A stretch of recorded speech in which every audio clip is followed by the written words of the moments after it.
society. Today I'm going to be talking to you about the power behind hashtags, and particularly one hashtag. So when looking for a hashtag, I looked at a couple of platforms, the ones I use the most. So I used Instagram, Pinterest, and Google. I use these three, like I said, because these are the ones that I use most, but they're also really different. Google, you're going to have a lot of different input than Instagram. You're going to attract a different crowd than Pinterest. So I wanted to see if I could find a hashtag that across all platforms was same or pretty much the same. I knew I wanted to do something with mental health or strength and pushing through your battles, because it's really hard to remember that sometimes, especially when we're in such a fast moving society, that we just get caught up. So I chose hashtag mental health matters. I chose this one because no matter what platform you're on, you saw something about quotes or how to notice if your mental health is going down, how to help it if you do notice that, and even that mental health impacts everybody, not just a certain age or not just a certain gender. It's everywhere. So let's acknowledge that. So the first image that I want to talk about is one that kind of just gives you an overrun of knowing that you have support, who your support could be. Think about if you have support. If not, do you need to go find that support when you realize your mental health is getting bad?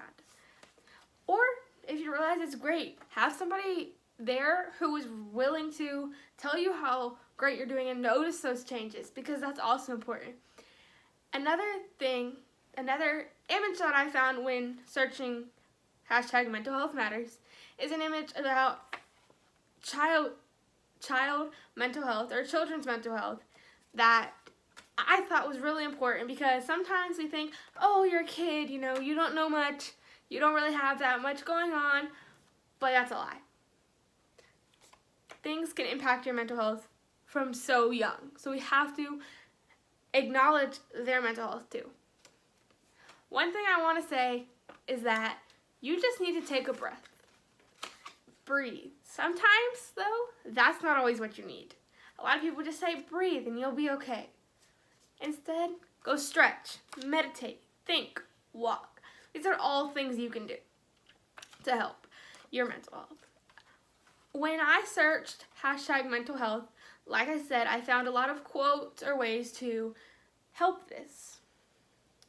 But one quote that really stood out to me, because I hadn't heard it before, I hadn't seen it before, was, if you don't focus on your feelings now, you'll be forced to focus on the illness later, because if your mental health gets bad enough, you could be impacted severely. So I want you to think about that. So take these next couple of seconds, and I want you to think, how am I helping my mental health? What else can I do better? What in this next week am I going to observe and see what I can change? Do you need to change anything? Are you doing a great job? Just think about that and take a minute to meditate or walk. Get up from that computer. Just take a breath and remember that mental health is just as important as physical health. Have a great one.